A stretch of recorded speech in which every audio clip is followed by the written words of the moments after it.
1 in 3 men don't sleep on a daily basis. Quite a scary statistic, and that's why we'll be going through today overcoming sleep for men. Those barriers that get in the way and really do stop you having that good night's sleep so you can enjoy your day on a daily basis.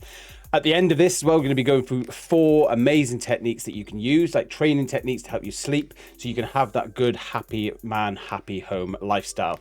My name is Craig Madden. I'm a stress relief coach for hardworking dads that really need to look after the stress, look at stress relief, and then build that calm, happy, and balanced lifestyle. Well said, Craig. Yes, and I'm Tom Cockrell, a marriage improvement coach who's dedicated to helping frustrated husbands battle their frustrations so they become freer and thrive in their marriages. Now, I'm interested to know how many of you down in the comments also have sleep problems. You know, feel free to drop it in the comments. And if at any point you enjoy myself or Craig, then make sure you like it, sub it, love it. It's a great topic today. Let's get on with the show.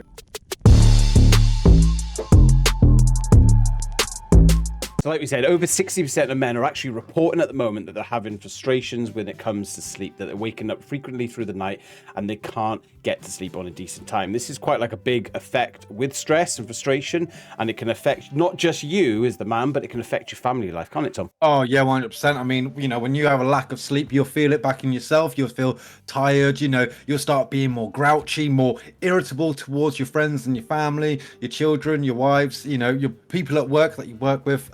Yeah, it has a massive effect on your whole personality. Just by lack of sleep, one little simple thing in your day. Yeah, exactly that, Tom. And as we said, you know, trying to switch off from a stressful day can be really hard. And the problem is then when you're not sleeping at night, it becomes like a routine. And we like routine, don't we? You know, like in lives, there's certain things that we like to do on a daily basis.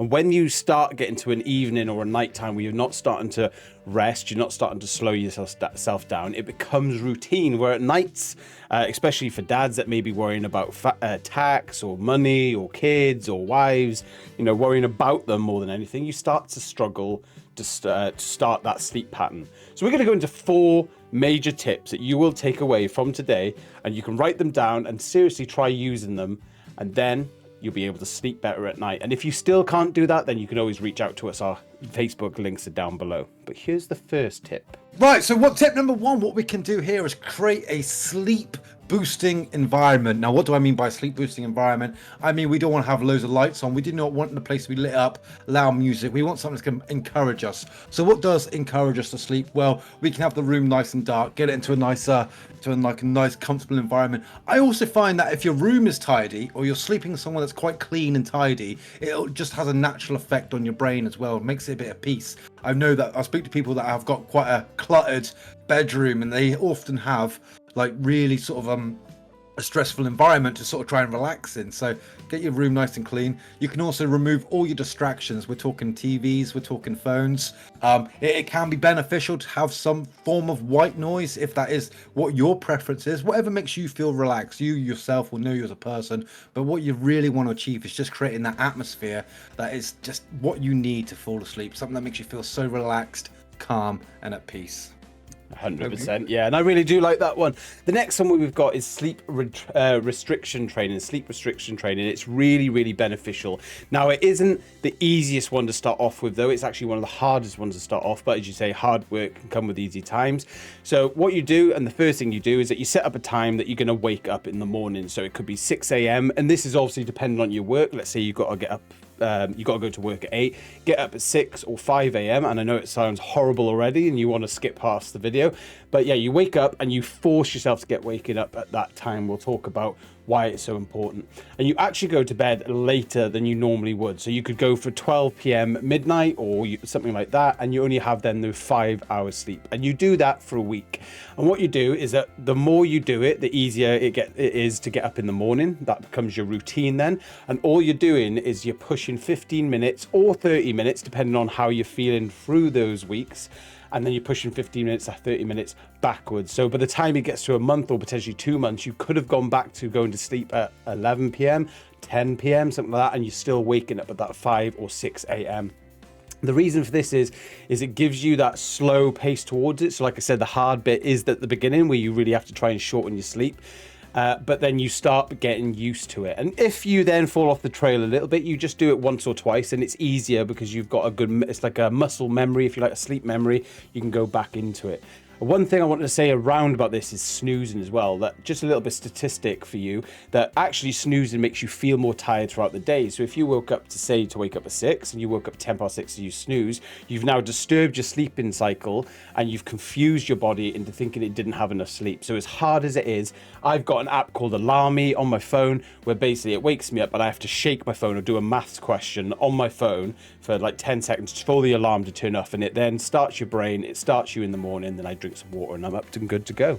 And tip number 3 is we want to limit the amount we have caffeine. Now, I'm not saying, go the whole day about having a nice cup of coffee or a nice cup of tea, not at all. But your caffeine takes about 6 to 8 hours to sort of pass through your system. So you don't want anything like before 2 p.m, midday preferably, though. So that's what you can do. You can have a good control of that, because when you're sleeping, you go through all sort of various cycles. This is like your REM cycles, your light sleep, your deep sleep. And what it does is you need to have that sort of consistently throughout the night, so that way you can get a proper good night's sleep. Which again, if you're having coffee or alcohol in the system, that will really disrupt that sleep. So if you might think, oh, but I take alcohol to sort of try and relax the body, to relax myself so I can go to sleep, turns out you will actually have a lot worse sleep for it. Even if it did help you get to sleep in the first place, your overall body will be so much more exhausted than if you didn't have it. So limit the caffeine and alcohol consumption that you are taking. And tip 4, which is talking about establishing a sleep relaxation routine. Now, this doesn't have to be as strict as you think. A lot of people think it has to be like, oh, you have to do it for half an hour, then the next stage, half an hour. But it is broken down into 4 stages, and it completely depends.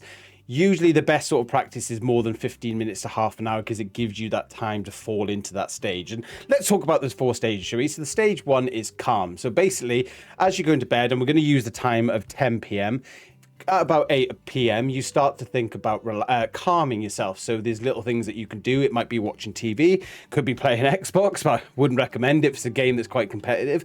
But it could be something that just gives you calm. It could be spending time with your kids, which is highly recommended, because they can have the calm, watching movies with them, whatever. And you do that for half an hour. The next bit then is relax. So now you're taking it to the next stage. You turn the lights off around the house. You try to stop loud noises. Again, you're not taking caffeine, fizzy drinks or anything like that. And you can have a comfort food, which is absolutely fine. You can have a small snack as you're sort of getting into that routine. The next one is rest. This is now where you want to start looking at lowering your body down. So this is usually where you can lay in bed, you can read or do something. And then the final one is bed. So this is now where you go back to that routine of no phone time. So usually my phone's in my pocket right now, but usually I chuck it across the room and I have my alarm set in the morning. It's sort of a have to do sort of thing for me. You've got no TVs, no distractions. If you have got a wife or a partner next to you, then you can talk to them and relax and calm yourself down. And sometimes just talking to them at night anyway can help, because it's maybe getting a bit of worries off your chest. What men seem to do at night is lay there and think about the 160 things they're worried about. Little things like having, like we said earlier, that dark, cool room, whatever it may be. For instance, for me, I like a cold room. I like a fan on. In the summer, I like my windows open. In the winter, I like my windows open and the fan on. There's no difference, because I'm an absolute Eskimo. So, have these tips been of help? Leave it down in the comments what you do to fall asleep. And if you are still struggling to sleep, you can reach out to us by clicking on our links to say, hey, Craig, Tom, I'm still struggling to sleep. Can you help me out? And of course, we'll reach out back to you. 100%, Craig. And I'll tell you something as well, like for me personally, I like a bit of white noise. I can't sleep in silence. Like for me, like all the voices start coming out, all the thoughts start coming out. I need that sort of distractory noises. So it could be like soft, gentle sort of music for me, like harps and that. That's not something that's normally get me rested and relaxed. It sort of distracts my brain. So yeah, you'll find out what works best for you, but definitely incorporate these tips if you are struggling to sleep, because a good night's sleep means the whole world of difference. And of course, if you did enjoy this video, then please feel free to hit the thumbs up button and hit the subscription and ring that notification bell as well for Happy Man, Happy Home. And thank you as well for giving us so much of your time. It's been an absolute treasure, hasn't it, Craig? It really has. Like I said, please, if you are struggling, reach out to us. We want you to be that happy man, living in that happy home, not only for yourself, but for your family. It's so pertinent and important. Please leave those comments down below as well. And even if you want help with something, you can put it in the comments and we'll do videos evolved around that if it comes to stress and frustration for men in families. So we are on a mission to give you that happy man, happy home. Very holistic. Holistic.